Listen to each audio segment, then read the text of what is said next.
For the seminar this afternoon, it's a three-way seminar, so it's partly involving COMSIS, which is our research centre here, Centre for Operational Research, Management Science and Information Systems, and it largely encompasses the Operational Research Group in Mathematics and the Management Science group here in the Business School. And it's partly in Southern Operational Research Group meeting, which is our regional group of the Operational Research Society, and it's partly a third sector group meeting, which is a study group of the Operational Research Society. It's my pleasure to welcome Tom Cherrett here today. So Tom is an associate professor in the Transport Research Group in engineering here in Southampton. And we have quite a lot of interaction with the Transport Research Group. I've personally got a research project on railways and efficient scheduling of railways, and there's a couple of MSc projects running that Tom is involved in supervising. One is sort of related to the subject of his talk today, but generally, Tom is interested in using modern technologies to make transport systems and logistics systems run more efficiently. And part of what he's going to be talking about today encompasses that. And another one of his sort of side interests, I think, is using interactive computer games to help children learn about road safety. Slightly different from transport and logistics, but nevertheless a very worthwhile thing to do. But without further ado, anyway, I'll pass over to Tom. Thank you very much, Chris. Yes, good afternoon, everyone. So, my name's Tom Cherrett. Been about 20 years now, so it's amazing how time flies when you're enjoying yourself. So, what I'd like to do today, I'm going to talk about two projects that we recently completed working with Oxfam. One funded through the PSRC, the Digital Economy Programme, and one a Framework 7 project, but they were quite interlinked in terms of what we did, so one fed off the other. So I'm going to give you a little flavour of that. So I'll start with a little bit about me and my interests, how I kind of got to where I am. A little bit about kind of technology in logistics and the way it's going, and some of the, there's huge potential at the moment, but quite big difficulties as well, but the way it's going and the opportunities for OR, I think, are very substantial at the moment in the way things are going. A little bit about Oxfam and the way they operate. So this is really reverse logistics. A lot of what we do is the forward supply chain. This is really kind of taking things back. And then one of the projects we looked at using commercial grade smartphones to try and enable Oxfam and the volunteers to interlink with each other and to share information, and part of that led to the data capture that we needed for the other project, which is about using remote sensors and then OR techniques to try and make things more efficient. So I'll give you a little flavour of that to start with, and then we'll look at how we actually did some of this work. I'm not a mathematician, I'm going to say that now, but that's the beauty, as Chris said, of these multidisciplinary teams. It's all about getting people with different disciplines together. We had some digital artists working on this. To me, an artist is someone in the field with an easel and some charcoal or crayons. They totally changed the way I view digital art. There's a lot of coding, some really clever people in there. So it's a whole mix of people who've gone to make this happen. And I'll finish by saying what some of the other opportunities are and where this might go. We've got some other funded engineering doctorate positions out of this. I'm just trying to find some good students, really. So I'll give you an idea where we're going. So, I've been here since I came here in '93. I did a degree in transport management and planning at Loughborough. And then I worked in the logistics industry, so I worked for XL Logistics, Fashion Flow, which was Marks & Spencer's ladies' clothing, which I still know quite a bit about. And I then went to work for Wincanton, as they're now known, so I was in kind of warehouse and shift management, and also driver management as well. So primarily working on Muller yogurt when it came over to this country, so that was a big contract, so I did kind of 2.5 years there.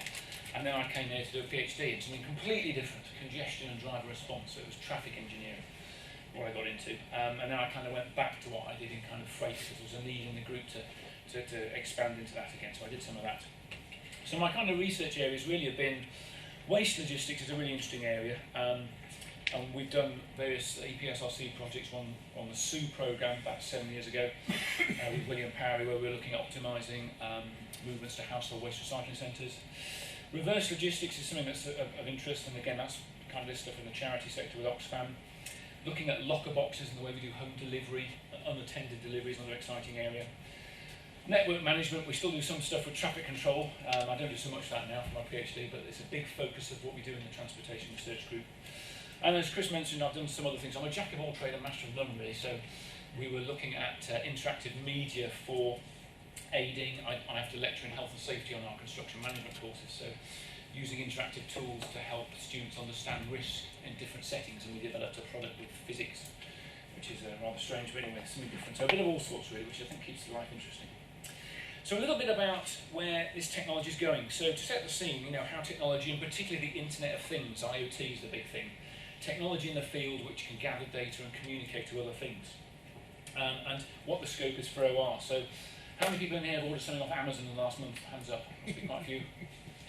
Yes, quite a few. Okay, so the way it's going in America, and this is very interesting in a warehousing sense, so you've got these Kiva robots now, so essentially where you'd have fixed racking and the picker would go and pick your order from the racking. Now the racking moves around, so it's all mobile racking, and the picker stays still and the goods come to the picker. So in these massive warehouses they've saved an enormous amount of space by being able to move the racking around. And some of the classic quotes, one of the pickers said, we don't socialise as much, but it's more efficient.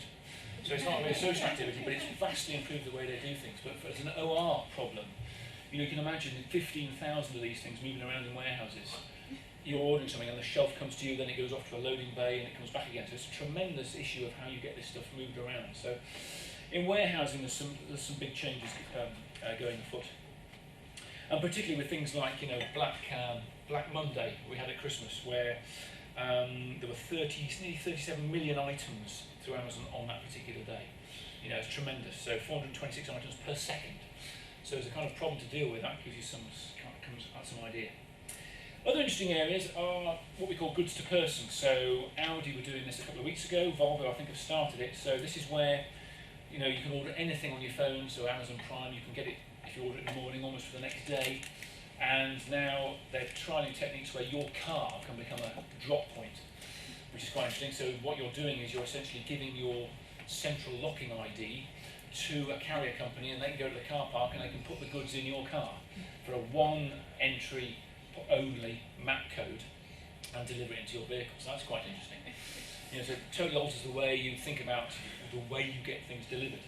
And then thinking about a carrier who's got to make deliveries like this, and he's got to go to people's houses, and he's got to, and potentially even delivery to person. That's the next thing we're looking at. So I might say, well, my first choice is to my house. If I'm not in, I might want it to my place of work, or I want to be flexible. So in theory, if I can see where the carrier is within the last mile, I could say I'm here, I'm outside the maths department, and he can recognise me by my fingerprints, and I can get my package. So that, from an optimisation point of view, is amazing, and the complexity of it. So I think there's going to be some interesting things there. This is actually boom now. So click and collect is incredibly popular. This last Christmas, it's gone up by something like 50%. And lots of companies, where we thought we might get lockers on campus, so locker boxes, which essentially this actually is. Buybox is a major company who's been dealing with lockers for a long while. They primarily do business-to-business commerce, so it's service engineers coming to the university who want parts delivered. And they've pulled out of business-to-consumer because we will not pay any extra money to get our parcel delivered. So things like click and collect, where you order your stuff on your phone on the train on the way to London, and it's delivered into a chilled locker for when you come on the way back. So optimising that in amongst the other schedules of the delivery companies is quite interesting. So we'll see more of this type of thing coming through as well. Finally, this was on the web yesterday, actually, very interesting. Deliveroo, which is a company in London, so very sustainable. So this company basically is looking to open up other restaurants to home delivery. So these are more high-end restaurants who've never contemplated doing home delivery orders. And it's basically a fleet of electric bikes. So it's guys on electric bikes. And again, the scheduling of this, it's all smartphone enabled. You can go onto any restaurant, see that they do Deliveroo for £2.50. You can get some exotic meal delivered from the restaurant of your choice to your house. So very interesting the way you actually schedule and optimise that in a very tight time window in terms of the gestation period of the food is quite interesting. And finally, the future for small item delivery. So you've probably seen a lot about this. We're doing an awful lot of research. My compatriots over in Boulderwood in terms of the mechanical engineering departments. But this is quite serious. There's been a lot of hoo-ha in the press about it, but DHL have been trialling Parcelcopters like this. They carry about 2.3 kilograms of weight, and they've been doing runs between the German island of Juist, which is kind of a sandbar, 12 kilometres into the North Sea from the German coast, and moving medical supplies over. They're not landing on your drive yet, or outside your office. That's the next stage. They're landing in a defined zone area, but again, the whole optimisation of this type of thing in the future will be seen this as a major way of carrying packages around. Or are we going to have the new Olympic sport of drone shooting, which is obviously what people are rather concerned about in terms of the safety of packages by this. So there's a whole lot of interesting things out there. And what really interested me was, could some of these concepts be used, that are used primarily in forward supply chains, be used in reverse ones? So the way charities would work, and waste logistics and that type of thing. And particularly, could Oxfam, who we've been doing some work for many years, actually benefit from something like this? So that's what we looked at in 2 of these research projects. So a little bit of background. So charities play a major part now in our society. There's about 7,500 charity shops in the UK, employing about 120,000 volunteers. They handle in the region of about £1 billion annually, so it's big business. And rather tragically, during the recession, we've seen a lot of our smaller high streets, a lot of the major shops have left, and you just have a massive charity shops on there. Portswood is an interesting example. There's probably about 6 or 7 different charities on Portswood High Street. But it's a major concern, really. And they use various donation capture systems. You can obviously take your donations through the door of the charity shop, which is what I prefer to do, or you can take them to a donation bank, as we have here. So there are many of these around the country. You find a lot of them in supermarket car parks, and they cater for a whole variety of different products: bottles, clothing, books, shoes, etc. And generally we have about 1 to every 1,100 homes in this country. The government is quite interested in still promoting these, and in Belgium there's 1 to every 400 homes, so it's a much, there's a more bigger density network of them. Full banks, this is a classic Oxfam one full of textiles. That will hold about 270 kilograms of textiles, and that's worth around about £200 unsorted. So it's quite a, it's quite a good business, really, in terms of what you can actually get out of it. And I'm going to go through how we kind of looked at this. And one of the key issues is, this is Oxfam's network. You can see on this side here, and other charities have similar numbers of banks. How do you optimise going to collect from those? And a lot of them, Salvation Army, we did some work with many years ago. They have a very organised historic record system, so they know typically how much a bank, say in Portswood, would generate in a typical week. So it's all done on historical records. But that's where the Internet of Things comes in. And can you get these things to be smart and tell you how full they are in space and time? So the actual Oxfam network, the way it works, so it's divided into different communities, if you like, different regions that we have there. So there's around about 650 Oxfam shops, that does fluctuate, and they have in the region of about 1,300 donation banks into which you can donate product. And they have around about 33 operating regions, which you can see there. And each of those regions will generally have an area manager who's in charge of anywhere between 12 to 15 shops, and we'll also have 20 to 30 donation banks as well on their patch. So they've got a fair bit of stuff to manage. Some of these shops, particularly around Cambridge, some of them will have up to 70 volunteers on their books, 70 different people. And it's a continual process of turnaround, some students, retired, etc. coming in. My dad, when I was very small in the mid-70s, did a lot of work for Oxfam just as a maintenance person at the weekend. So we'd go in as a kid and I'd sit there and he'd put up shelves and things like that. And we went in one day, this is in North Wales in Bangor, my dad put up these shelves. He said, right, we'll go out for a sandwich. So we went out for a sandwich. And we came back and the 2 elderly ladies had sold all his equipment, all the drills, the tools, the whole lot. And he didn't complain, but that's right, it was my dad. So it's changing as an industry quite dramatically. A lot of it's online sales now. Oxfam have complete online sales channels.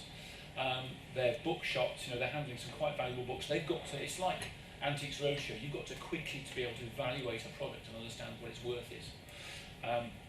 So it's quite a big industry.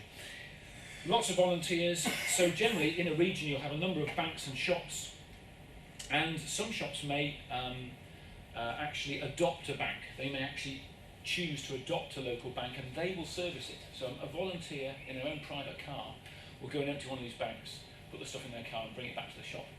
But they do have a recognised centralised network as well. So they have a big centre in Batley, up in Yorkshire, near Leeds, and one near Milton Keynes. So a lot of these banks are all collected centrally and are driven up there where it's sorted and then it's sent off to textile recyclers. So a lot of it's actually unseen sorted material. So a lot of scope for making this more effective, really. So if we look at what they actually do in a bit more detail, about 88% of what Oxfam deals with is used items, so clothes, books, bric-a-brac, etc. And they have these various logistics layers, but there's a lot of information that we could glean out of this system. That's what we wanted to do. There's a lot of the data is quite late in coming through. It's collected at the end of the month, and depending on whether it's localised logistics or centralised, and I'll explain that in a minute, it can be quite patchy in terms of the information. So understanding what the network is producing is very important. And a lot of stuff is sold unseen, and if you could sort more things, you get much more money out of it. So I remember in Southampton here, we had a £13,000 wedding dress donated by someone being divorced. You know, so a lot of the stuff is very low value, but you do get some very high value, and understanding where that will sell is quite interesting. And we had a PhD just finished where we were trying to actually look at the postcode characteristics of places where you would put banks. So optimising where you would situate them based on the characteristics of the neighbourhood. So would you put them near, you know, in this area here, Highfield, or would you take them up to Chilworth?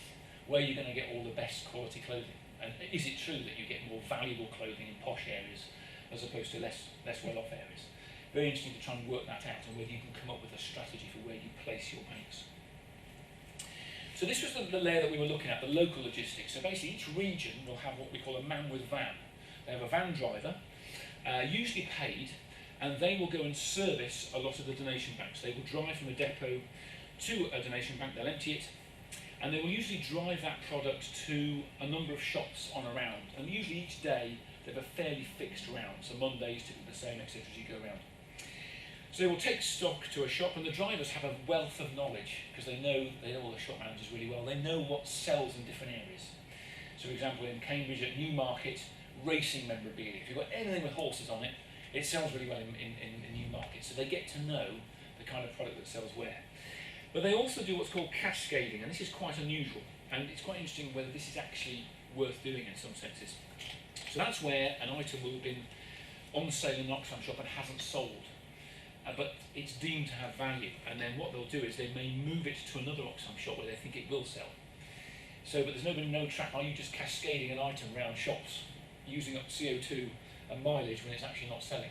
So for something quite valuable like a wedding dress, if one of the Oxfam shops in Bournemouth, and that's the interesting thing, your characteristics of your population do differ. So in Bournemouth, if we had a size 8 wedding dress donated, it probably would sell better here than it would in, say, Christchurch, where you have an older female population, already been married. And so the idea is you can move stock around. And so a lot of the shops will have relationships with others where they might sort for other people. Right, we want more children's books going this way, and other items of clothing will be going the other. But is that really effective in terms of logistics? It can be very expensive if you're driving a lot of this around. The other thing the drivers will do is they will do ad hoc house clearances. So in terms of profitability, the best thing is, if you knew that this was only 30% full on a Monday, would you bother going to it? And all of a sudden you get a phone call and it's somebody saying, oh, my grandfather died last week and he had a private book collection, would you be interested? That is exactly what you want to be interested in. That could yield a lot of money. So you want to be quite, if you can, more dynamic in the way you approach the business, and that's quite difficult. Because if you don't get there quick, another charity will come in and maybe take that book collection. So we were looking at one of these products of whether we could give more dynamic information to the volunteers as to what was going on in the network. And they will also potentially do commercial collections. So anyone's done any M&S swapping here? If you've got an old M&S shirt or trousers, you can take it back to a Marks and Spencer's and they will give you a voucher to get money off new M&S products. And then that recycling will go back into the system. So quite often, M&S is one that works with Oxfam. If they've got a redundant line, so they may have ladies size 9 shoes, which probably don't sell that well, and they get rid of them, they will send them via Oxfam, and Oxfam will try and sell them, and they'll put them online and various things. There's a whole variety of things that Oxfam do, and at this time of year, again, a vintage pair of 70s trousers. Right? I do like fancy dress parties. Vintage 70s trousers can fetch a lot of money. If you can source those in the network, they try and consolidate them, and they all go to Glastonbury Festival in a few weeks' time. And Oxfam can make £200,000 to £300,000 at a festival site selling vintage clothing. So again, the industry's trying to sort stuff and channel it down. That can be very expensive in terms of logistics and finding things out, but it's a very interesting way they work. So this first project, which kind of led the data to the second, was, and really the premise was, If you look at the logistics industry, you know, that I was in, Wincanton, you know, Tesco's, M&S, the logistics is always using these large ruggedized devices. All the vehicles have tracking in-cab communication. When the carrier arrives at your house, you sign for the package on the little pad. Could we develop something like this in a very cheap sense using a commercial grade smartphone? And increasingly a lot of the industries realise that these are actually really good. You can do an awful lot with these. And so that was our idea with this Sixth Sense Transport project. We were looking at how you could use technology to give people in other domains a greater visualisation of what was actually happening. So the problem that Oxfam had really, that we were looking at, were lack of driver visibility was the first thing. So particularly in the localised layer, one of our focus groups, one of the managers said, I've had a driver for 17 years and I haven't a clue what he's doing most of the time. Okay, so it's like it's been happening over quite a long period of time, it's routine, but is it the most efficient thing? Because in a logistics commercial sense, you know, you keep tight control of what your drivers are doing. What's the most efficient thing to do? Bank servicing, cascading, house clearances, how do you balance the workload? Where should you be focusing your activity? That's quite difficult to do. But also fostering greater collaboration between shops is something they were interested in. Could they get shops to work together more in a region? You know, so in Cambridge there's about 5 shops within the city itself, one doing music, one doing books. They could be sorting on behalf of each other. So that was interesting. Could we create a community to swap and share things? And also in an industry where you've got a high staff turnover, you know, some of these, one manager of a shop had been there about 12 years in charge of a retail outlet and they'd never been paid any, complete volunteer. They could walk out instantly. You know, it's very interesting in an environment where, you know, you've got a high proportion of volunteers, you're relying on their personal devices. You know, so would it cost them any more money over their normal tariff to do this? And, you know, that's the whole point. Could you do this without a bespoke system? So we developed this app, and it's now being further developed into a commercial product by a software company. Like all apps, the project's finished, and our version isn't working anymore, because that's the classic thing is you learn with this. Some bits work, some bits didn't, but each iOS update you get, and you realise your previous version, and then they made an iPhone 5, which was bigger, and of course our map screens, this was designed for the iPhone 4S, so it was different. So it's very interesting in terms of a research project, budgeting for changes in terms of the technology and how quickly it takes place. But essentially you had, what we did was we recreated the network. So we did it for the iPhone. So as part of the project we have 30 iPhones, which we would use in these various test areas. So the network, each bank has a certain little paddle next to it. The shops are all green with S for shop, and the driver, these black paddles, and they float around in the map in real time. You can see them moving about. And you can click on any of these objects and you go into that shop virtually. You can see what's been delivered, etc., what their needs are. So it was just an interactive tool to be able to visualise where people were with a messaging system. Now some of these banks, we had these smart bin sensors attached, which I'll come on to actually work out remotely how full they were. So that data was coming back through the app. So we could see twice a day, 3 in the morning and 3 in the afternoon, how full the receptacle was. So all these sites are active information carriers, so drivers could go, they could take a photograph at a bank site to say what had been broken into, what had been set on fire. They could take a photograph of it, and that information would be tagged on that object, and it would sit on it like a virtual Postit note. So you have this history of what's happened to the actual object, which is very good. Weekly reports, etc. And it was all hinged together by a push messaging system. And we wanted to see how the community actually operated. So when anything happened to a transaction, so when the driver did the delivery, your phone would ping and you'd see what it was. You know, it would be a driver transaction or something else. And it's interesting to see how a community uses this. How many people get really fed up with it? Oh God, you know, it's buzzing again. What is it? Is it relevant to me? So how you actually use this in practice, which is quite interesting. See how the network cope with it. The driver is the linchpin. So the drivers, obviously, they're using this as a recording system. So like in a commercial system with, say, Tesco's, it's logging all the transactions. For the first time, they were able to log what they did every day. So when the driver came to a donation bank, this is the classic thing when you open the door. So you've got a mixture of people who've put their textile donations in bags, or they've just chucked it in loose. You never know what you're going to get when you open the door. We found people sleeping in them, which is always a bit of a surprise. Pizza, dead animals, you never know what you're going to get, really. But that is absolutely crammed. So when the guy opened the bank, his phone with a geolocation, you know where he was. He would then literally just say how full the bank was when he got there. So he opened the door and it's just a percentage, so we know the history of it. And you go, well, this one's 100% full. You just put the slider across. He could put some comments in if he wished, like person in it or whatever. His job then, they have basically 90 litre sacks, and they just fill 90 litre sacks to the top, so that's their unit of measurement.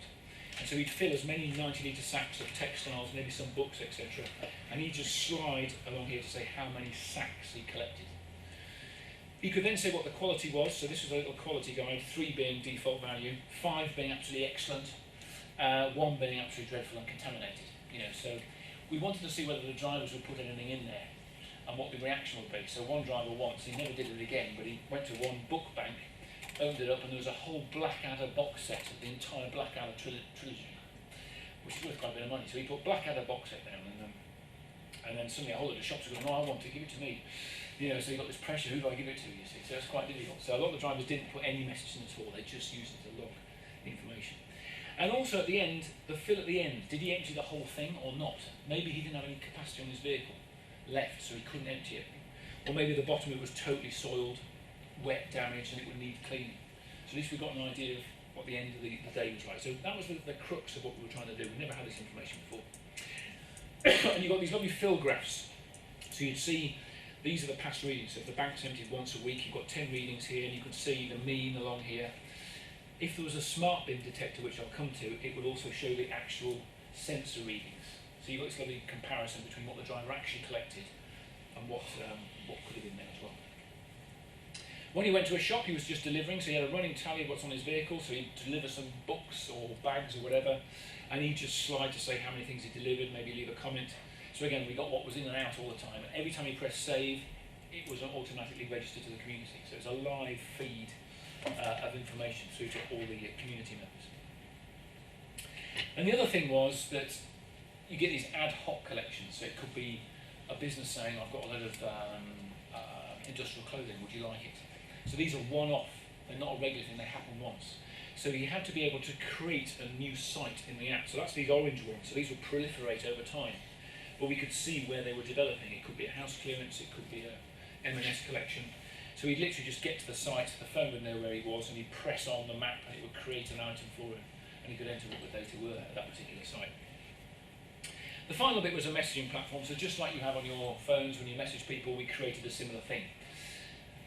Your messages in, sent messages, and site messages, so you could leave a message on a site, be it a bank or a shop, and then other people could go in and see what those messages were, because we wanted to see how the community would use that. And everybody could see everybody else's messages. We left it very open to see what impact that would actually have.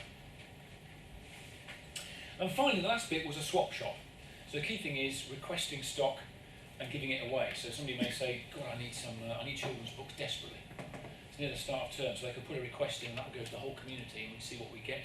And equally, they could say, "I've got all this stuff to give away. Who wants it?" So we wanted to see how that kind of worked as well. So this was our major data gathering tool that we had. A lot of this was used, to find out how the banks and the system actually worked on a daily basis. The other thing with Sixth Sense was we wanted to try and see how the drivers worked. So this was a little test really. It worked reasonably well. So the drivers floated around. We could have tracked them kind of second by second, but as you know, when you're doing maps, that drains your smartphone battery, and it can disappear in about an hour. So the way we did it was we monitored the driver whenever you just press the home button, that's grabbing a signal where I am. Whenever he went from a cell tower to a cell tower across a boundary, we get a point, and whenever he entered anything. And we found that was enough to actually track the drivers quite well, and that would really preserve the battery life. But in Google Maps, you can get a lovely geolocation history of where things have been. So we got these lovely heat maps. So it was kind of for a shop manager going, "God, where's the driver? He should be here today." So they can look on the map and instantly see where he is, and then think, where might he be this afternoon? I've had a house clearance call. Might he be able to come in earlier? So they could slide forward in time to see where he typically is on a Thursday between 4 and 5, because of his previous history location. So you begin to see whether, he's going to be miles away, there's no point in doing it. So it's quite interesting to see how this history of location could be used to inform people of where people might be in the future. So we did a whole series of trials, which was quite trialing. It's interesting using smartphones. The classic mistake that we really did is that we didn't cache enough data to the phone. So when you're in places like Warminster, which is a complete 3G black hole, there's no signal at all, you lose everything. and you need to store more data on the phone instantly so it can be uploaded as soon as the signal is regained again. But then that needs to have a different set of rules. So if you're, say, out of action for 40 minutes, the message that you were sending may now be redundant because other things have happened. So I think in future iterations, and that's what the current iteration this is going to do, it's going to look at issues like that. So you've got these different areas that we looked at, different characteristics with different groups of people to see how this tool would actually be used by the community. Interesting things in terms of time utilisation, so looking particularly at how the vehicle is actually used. Tuesdays happen to be particularly inefficient on one of these particular rounds. Average bank dwell time is about 19 minutes to service, so you could see different banks in different areas in terms of the dwell time, the minutes used, how much time was spent driving, how productive that was depending on the activity being undertaken. So that was very, very useful. The other interesting thing was looking at shop performance, so looking at mean dwell time against numbers of transactions. So you can see immediately where there's a lot of dwell time involved in servicing certain shops, and that's because they're where they are, trying to access them, and various other things. And other ones were very efficient in terms of the amount of bags and transactions they were undertaking. So looking at where activity is quite dense in relation to the driver activity was something that was, again, quite interesting to look at. The biggest one, though, was the bank performance. So we were able to look at a kind of average value. So a typical bag, a 90-litre bag of stock unseen is worth a certain amount of money. So typically an average profit level we were looking at for a bank for was about £121. So you can see across banks some are producing a lot of material, and these are largely the large supermarket sites.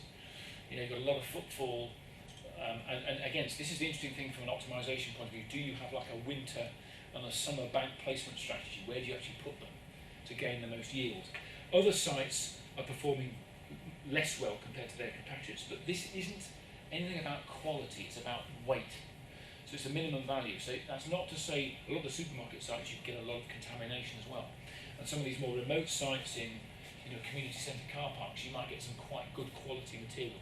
But they don't have the time to sort through all of these banks, you see. So that's an interesting dilemma. It's kind of quantity versus quality. So already, without really any optimisation, we could immediately look at banks where, because of the amount of stock that they're generating, we don't have to go out there every week. You could go out there every 2 weeks, maybe even every 3 weeks, and save quite a bit of logistics around there. Having said that, though, you've got to think about the time of year. If you leave textiles in a damp bank for 3 weeks, they're going to be covered in mould, and they're going to be no use to anybody. So you've got to think about the nature of the project that you're dealing with and the climate around it. But already, just by looking at this production schedule and the relative merit of banks compared to each other, we immediately got some savings out of it. In terms of the messaging, this was really quite interesting. So we collected from one of the trials about 407 messages, how the community used this type of product. Stock requests, offers of stock, a lot of chat, social chat, but confirmation of things was a big one. Very interesting how different people used it. So it's a big challenge. Some of the younger managers, very smartphone enabled, very into this type of technology, brilliant. And then we'd be faced with a volunteer who's 72, who used the smartphone as a placemat for a drink. Never really understand what it's about at all, and then trying to educate people in that is quite challenging. But a lot of people, they did get the hang of it in the end, which is very good. So it's quite challenging in terms of the technology in this kind of environment. The interesting thing was in terms of activity, which quite surprised some of the area managers, in when things are done. So classically, the messaging, a lot of activity about collection, organisation, cascading in the mornings. But then a lot of information setting up activity in the late afternoons. It's a significant difference. Loads of people working and managers exchanging information well into the evening, after 11 o'clock at night. So it's part of a social community in the network, which is quite an interesting finding. So in terms of basic Likert scales as to how they like the product, interesting. Some people really liked it, other people didn't. You have to, the reality of it. And a lot of that was because of the connectivity. You're trying to use this in a basement and you haven't got Wi-Fi. The connectivity can be quite difficult. But in terms of better understanding of the use of time and what the driver was doing and how they could reschedule their activities in the shop, knowing where people were and what they were doing, big interest and big potential there. And general communication between the members of the teams was seemed to be beneficial. So these are some of the quotes. The visibility of where the driver is and where he's like to be is helpful in planning activity. I can see he's not going to be here, so I can get my staff to do other things. So actually using time more effectively was a big plus point. And also not having to speak to people. I always like that about mobile phones. When mobile phones came out in the early 90s, texting was invented as a bit of a gimmick. We didn't really know how people would use it. And the reality of it is they make more money out of that than anything else, because I don't want to speak to the person, but I'm quite happy just to send them a quick message. And that's something that's quite efficient and effective, so that some of it was very lauded. Okay, so we gathered a load of information through the app, and so this was part of the other project. So here we were looking at how we could remotely monitor these banks. So this is the classic thing we're looking at. And we used a company called SmartBin. So they make these infrared sensors about the size of being a mobile phone, and you stick them on the roof of the bank. So they have a GSM connection, it's sending out a signal, and it's essentially just taking a reading in terms of the height of the stock below it. So you get these nice patterns of fill activity. So you've got, this is the basic premise, how full is it? And you're just getting a simple readout. You could get it every hour if you wanted. But obviously that's more data and more expense being sent out. How much does it cost? The actual sensor, well, in this particular trial, with all the comms and everything, we were looking at about £100 for each one. The prices have come down dramatically now, okay? And there's scope for other types of sensors, I think, within this. So, and there's other companies making them as well now, so this is a little while ago. But you can see you get the fill rate coming up here, and you get these oddities where it's kind of gone down for no reason. That's because the product in the bank has slumped over slightly when someone's pushed something else through. And then the driver has emptied the bank. We know that because of this point here, because he's got his unique identifier that he's put on the sensor. And then you get these things here where it's clearly lost a lot of stock, but the driver apparently hasn't actually been there. So that was an interesting case. What's the activity? Because we didn't really know any of this until we put the sensors in. First generation was quite difficult because the metal in these banks is quite thick. And we had a problem with the first generation of sensor. The signal wouldn't get out of the bank. And so the poor sensor was desperately trying to pull out, and the batteries were being drained. So we had to have a new type of aerial, which was something that was a bit of a setback. And then we discovered this type of activity as well, which doesn't help either. So this is bank theft is quite prominent in certain areas. In certain parts of the country, we were losing virtually everything to thieves. So guys will roll up with a van, and if they've got a particularly thin person, they will shove them through the chute. Potentially even use children. Get a child, feed them in the chute. They empty as far as they can. If they can't get out, they call the fire brigade and they cut them out the back. So it's £200 of easy money, and it's a white van with somebody with a yellow coat on. It rolls up in a supermarket car park. You don't exactly ask any questions. So a very difficult industry, and we found quite a lot of theft going on, and so hence we were able to work out, and that totally changed the complexity of what we were doing in some way. Should we actually now optimise, because we need to get some value out of that bank?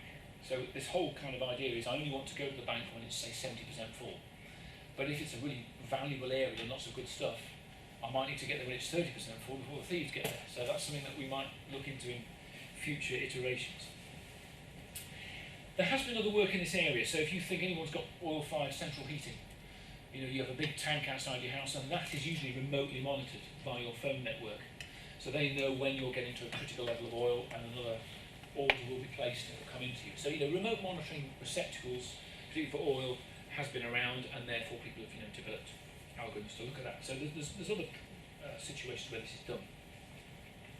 And savings have been made. That's the critical thing, because particularly in Norway, where they've been going around the fields, SmartBin have done some work there, tremendous distance savings. You might have to do a 120-kilometre trip. If you know it's not worth going then, you're saving a lot of money. So the idea is that you're trying to do this quite dynamically. The previous evening for the next day's rounds. That's the kind of idea behind it. So this was the demo that we did. It was in the Bedford area, so north of London. So we had, there's 56 donation banks, primarily textile banks, and 68 shops. And we managed to equip 40 of those banks across 21 sites. So 40 of them have detectors in, so those are the blue paddles you can see here. Those are the donation banks with detectors. Green is the shops, and red are other banks that weren't monitored. And here's the depot where the vehicles were setting off from. So the idea was to actually try this. Put the sensors out there once we got them all working and see the data coming in. So we were basically deciding if the bank was more than 50% full, we would schedule it for a collection the next day and go out there. So we did 36 working days back to back, trying this between May and July. and there's roughly about 4 to 6 vehicle rounds on this, depending on the days that you're working on. The major constraint, and this is the interesting part really, is the fact that Oxfam, they have shop scheduling. So the shops act sort of like a bus service. Every Wednesday we're going to Bedford. And that's a bit of a problem. You can see that the kind of implication of that here. So if you've got a monitored bank here, which is fairly close to an existing shop, there's no real distance advantage from not going to that bank anyway while you're at the shop. And so this led us to think more widely about, should you have dynamic shop scheduling? I'll come on to that at the end. So, Postit was instrumental, and Ganesh Erdogan in developing some of this, the actual algorithms behind this. So basically it was a taboo search algorithm. The first thing we had to do was look at all the combination pairs between the actual sites. So nearly 9,000 pairs of sites in terms of the combinations that you could do. And we used the actual data from the app, we used other data from Oxfam, and also a commercial routing and scheduling package to work out the time and distance combinations between all of these potential combinations. And there's various other constraints here. So the major thing we were trying to reduce here and maximum was profit. That was the key thing. So how much value are we getting out of the bank?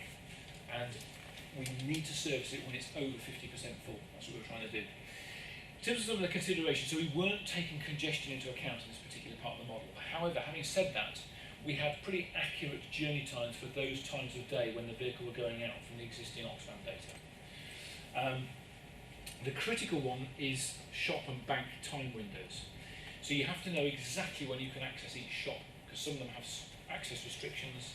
Certain times of day, you've got to park quite a long way away from certain shops and walk, so we had to factor all that into the algorithm. The weight of material is known. We know how many bags are being generated, and we know what the approximate value for those are. And what the dwell time is, how long does it take to collect at that particular point. The other thing was fleet operating constraints, so the capacity of the van, the driving hours regulations, etc., and the cost per kilometre. And the other critical thing was, this was an interesting part that we put in, was overcapacity. So basically, if you're at a major supermarket, they do not want overflowing banks. That's the worst thing. You roll up with all your donations and the bank is heaving. You can't get any more in, and you've seen the bottle banks after a World Cup game, there's bottles all around the outside of the bank. Charities will get fined for that if you have an untidy site. So you need to make sure that doesn't happen. And the other downside is, if I'm rolling up with a load of really good fur coats and I can't give it to Oxfam, I'm going to give it to the nearest charity that has a bank available.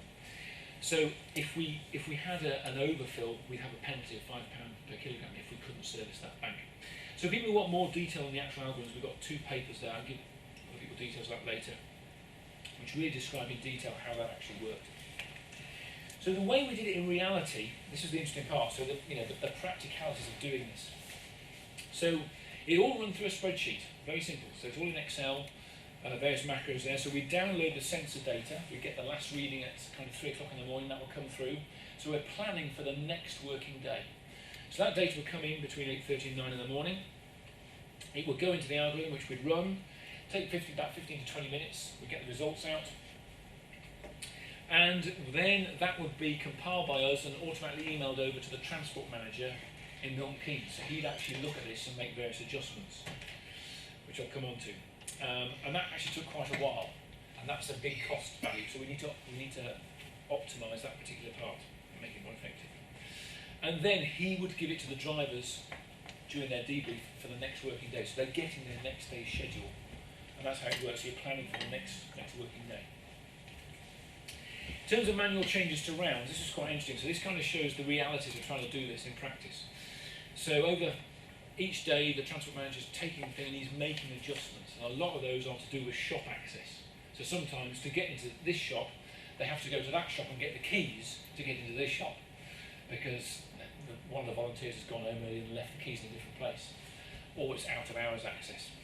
Balancing the workload between vehicles or something else that he would step in. So, trying to get these details into an algorithm can be quite difficult. And clustering work together, so making sure drivers have an equal workload, but obviously there may be certain relationships between different shops in terms of cascading that's got to go, so you might need to group certain people together. Maybe delaying a certain collection because the vehicle's got to go to a maintenance yard the next day and pick up parts anyway, that type of thing. So a whole variety of things, drivers off sick. certain actions on the road network, house clearance calls. There's a whole variety of other things that come into the equation. So there's quite a lot of tweaking of the data that comes out of the algorithm, which can be a bit of an issue. But the general results are here. So this kind of shows what we came out with over these 36 days. So typically, and remember that the shots are fixed, so we did have a positive result, about 32 kilometres a day saved in mileage. So it's pretty small there, 3.2%. Because you can see on certain days, you've got a bank that's quite remote that you've then got to go out and service. So you've got a negative distance impact in there. So that isn't an enormous amount, but that's primarily because we have to still go to the shops on a fixed basis. So that got us thinking, could we do dynamic shop collections? So at the moment, the shop manager's knowing Wednesday the driver's going to be here and I'm going to be sorted out. But how many bags have they really got for collection? You know, somebody like me's rolled up at the doorstep on a Sunday evening and dumped 32 bags of stuff because I'm moving house and it's all my junk. Then yes, they need a collection, but otherwise they might be able to last a few more days. That could irritate the shop manager quite a lot, but why don't we treat them as a bank? And that's what we try to do later on. So in terms of the transport manager and the driver's satisfaction, they like the flexibility of the schedules. It gave them more scope for putting in more ad hoc work. They could do other shop collections because they weren't visiting these banks. Maybe some more house clearances. But on the downside for drivers, sometimes they had to go do a one-off trip out of the way to service a particular spot, which is a bit of a headache sometimes.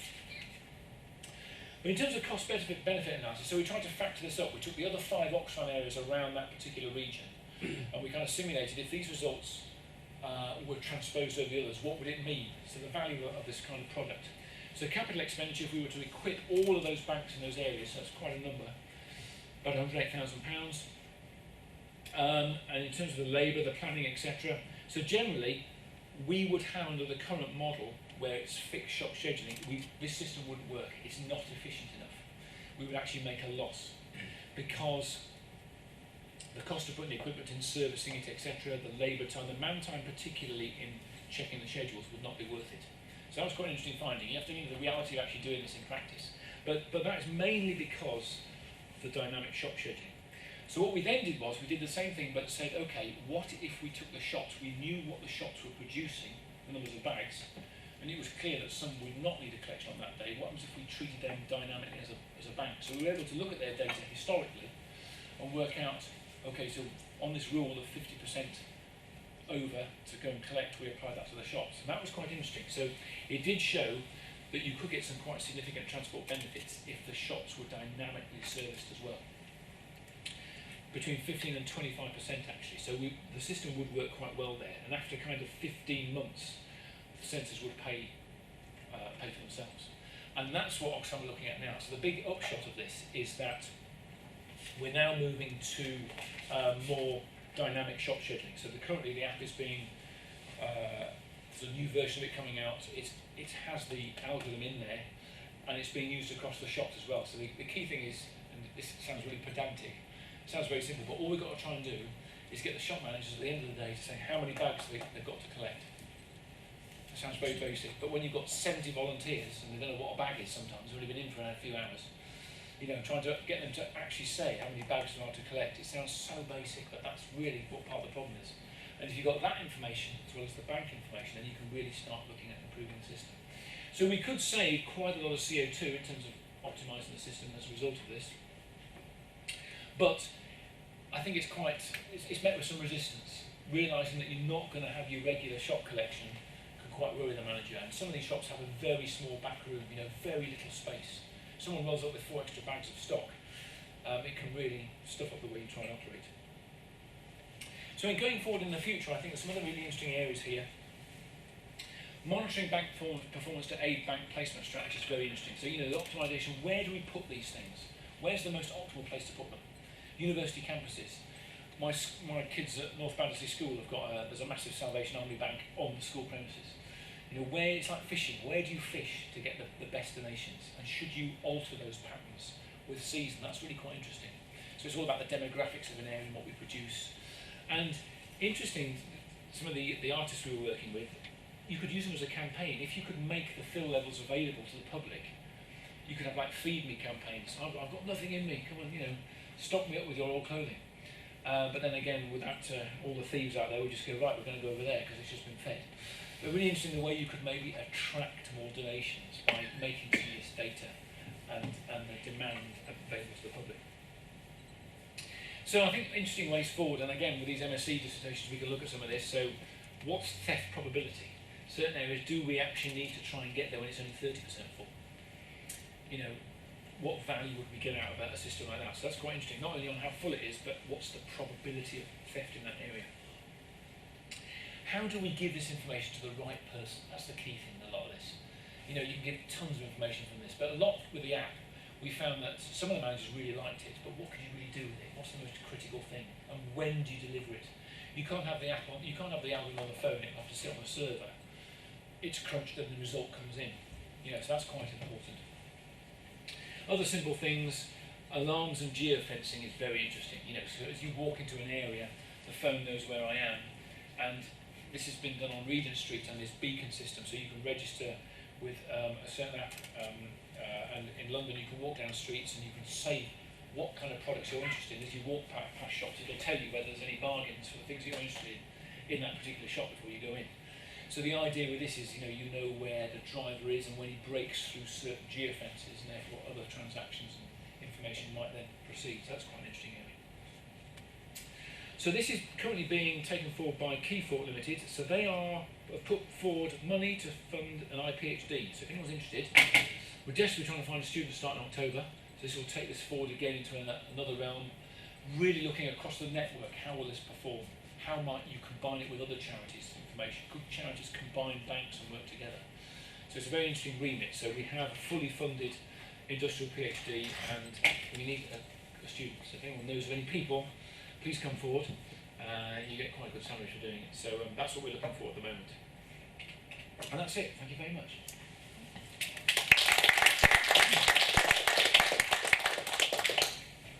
Are there any questions for Tom? You sort of hinted at this issue, but there are, as you say, many charities out there, and in a sense you're competing for the same resources. Yep. So, to some extent then, I mean, is your work, if you succeed in one area, is it at the cost of some other charity? That's an interesting question, actually.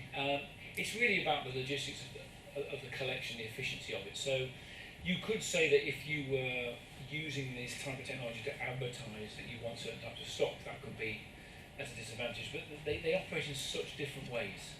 So some of the charities, Oxfam, with gift aid, you can now get an itemised list from some charities of what your product that you've donated are actually sold for, which is very clever in terms of hooking you in as a donor. So you can see, wow, my trousers fetch £38, unbelievable.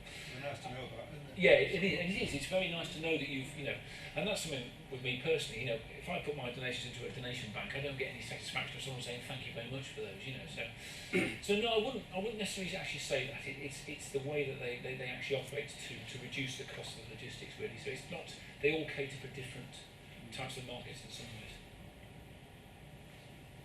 Hi. In what you're trying to do in the future, how would you sort of see the phone being used, really? It seems quite pragmatic, and how would you give phones to a lot of people, or phones to a few, or what? Very good question. So, what we discovered with this was that primarily the driver was the key one, the shop manager and the area manager. Other volunteers could come into the system, but you needed to keep it to those basic people, really. And you could even reduce it to the manager and the area the driver and the area manager. You've also got the problem of taking people out of the system if they leave, which is another issue. But the beauty that we found was that with the drivers, over some of them doing a 3-month trial, they didn't generate any additional cost on their own personal tariffs. That's the beauty of it. You can get all this extra data for no extra cost on your own tariff, which is quite interesting.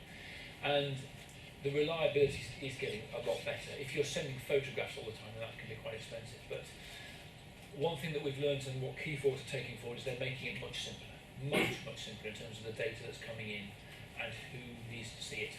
So it's starting at a very basic level. So yeah, area manager and driver is the key one to start with.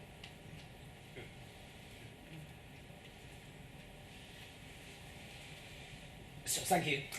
It seems to me the data, the current data matters because you collect the data, you download the data from the sensors.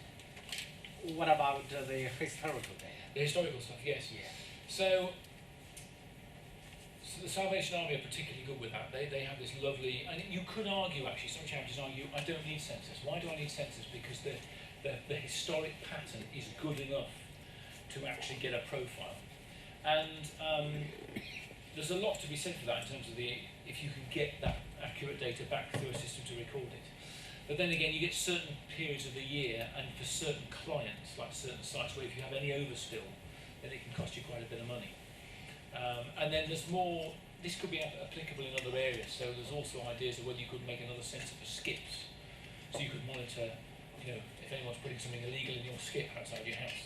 So there's other domains where this would actually work, but you're right, a lot of companies in this domain are relying on historic trends in terms of film, but the recycling market changes, and people have this conception that a lot of people in the third world are wearing on second-hand clothes, and they're not. The quality of the textiles has diminished a lot, so it does change quite dramatically. But I think we've learned a lot that the historical side. So what you could do is get a small batch of sensors and use them in certain areas and then rotate them. So it's like speed cameras. Only a certain number of speed cameras actually have a camera in them.